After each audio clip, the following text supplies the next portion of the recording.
مساء الخير على الجميع، واللهم صل وسلم وبارك على سيدنا محمد صلى الله عليه وسلم. وحشتوني جدا جدا جدا جدا جدا.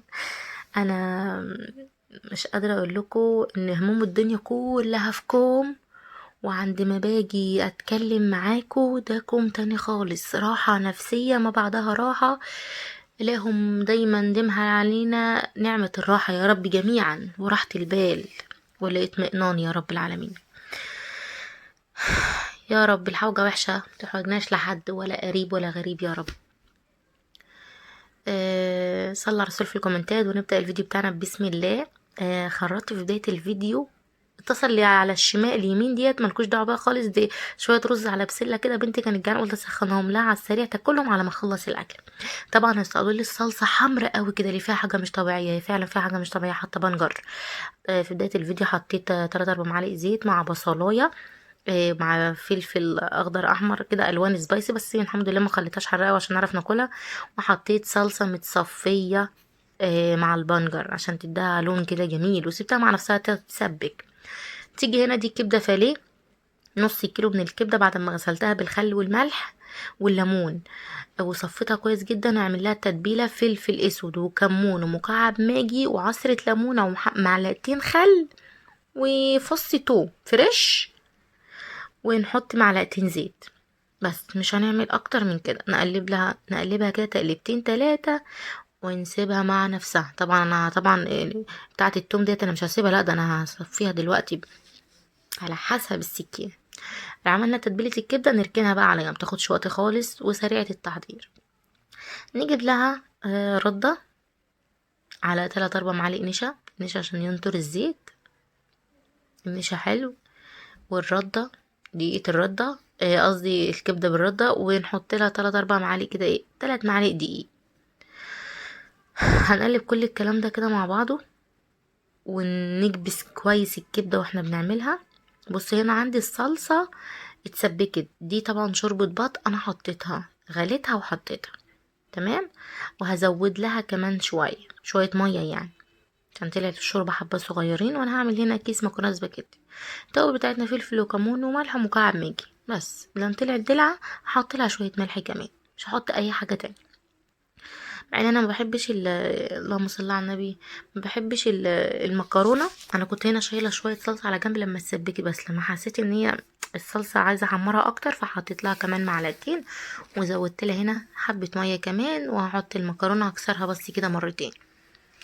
مكرونه سباكيتي حوا من افضل الانواع اللي بفضلها وبحبها جدا، هي حوا عشان خاطر مش من نوع ان هي بتعجن ولا الكلام ده كله. انا ما بسلقهاش خالص، ولا هي ولا اي مكرونه غير مكرونه البشاميل بس.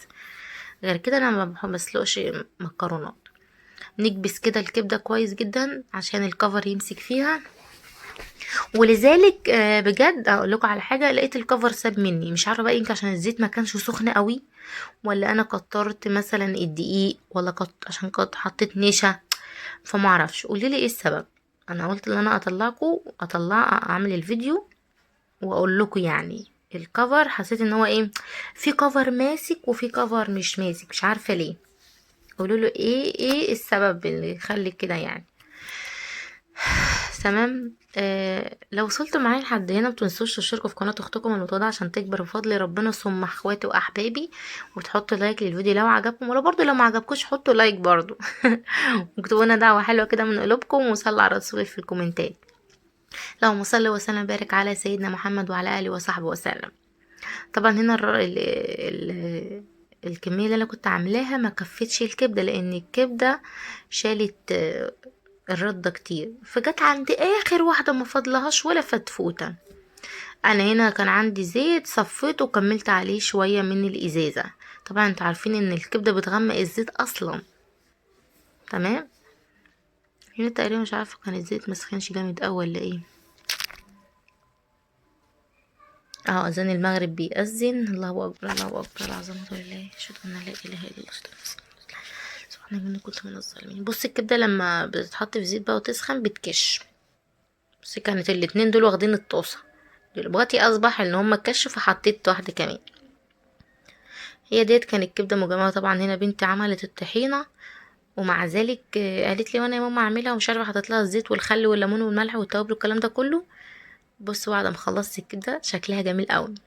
احط لها كده رشه ده عيش آلي جميل جدا، طعمه حلو.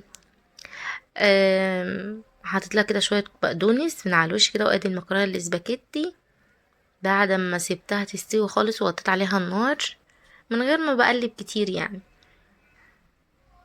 طعمها جميله جدا، طعم الكبده تحفه تحفه. عايز تاكل الكبده بالعيش والطحينه او السلطه او المخلل كلها من غير المكرونه. المكرونه تتاكل برضو لوحدها، بس انا عملت ميكس كده وحطيت العيش جنبه، اللي عايز كده ياكل واللي عايز كده ياكل. الطحينه كانت خفت مني للاسف، انا حطيت لها ميه للاسف كتير وهما كانوا شويه صغيرين ما كانش عندي. دي ماسكه، بص الكفر بتاع دي ماسك، فحطيت لها بس معلقه دقيق عشان تتقل مني. هنا بصوا، واول مره احط دي على فكره في الطحينه والله.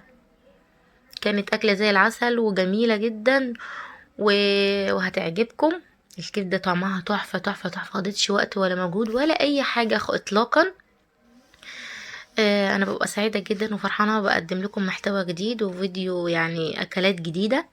هي مش جديده قوي يعني، يمكن تكون شفتوها كتير وفي احلى منها، بس كل واحد ومقدرته او على قده يعني. بس انا بحاول اطلع كل المواهب اللي جوايا ليكم، مش بسخر عليكم ولا بستخسر فيكم اي حاجه. وربنا يعلم وحياة الاذان اللي بيأذن ده يعني انا بعمل ايه في القناه عشان يبقى المحتوى ايه يعني يعجبكم وحلو. بصوا بقى بغبائي، بدل ما اجيب المعلقه واحط احط طحينه على الكبده، بعمل احط بالشوكه، شوكه وسكينه بقى. يا سلام، اوعى اوعى وش. أكلة جميلة والحمد لله. يومنا عدى بنص كيلو كبدة ونص كيلو مكرونة. شفتوا بقى الشطة دي سبايسي، سواء الأخضر أو الأحمر. مقولكوش بقى على سندوتشات الكبدة البلدي، يا سلام. سندوتشات الكبدة الفليدي عسل عسل عسل عسل. بنتي داخلة في الضلمة، بنتي داخلالي في الأوضة في الضلمة عشان تخضني. شفتوا الحلاوة بتاعتها؟ يا سلام، ده أنا سمعت يا بنت صوت رجلك. متنسوناش بقى في لايك والشير وسبسكرايب للقناة، ودمتم بخير حبايب قلبي، واشوفكم في فيديو جديد ودعوة حلوة كده من قلوبكم، وصلوا على الرسول في الكومنتات. استودعكم الله.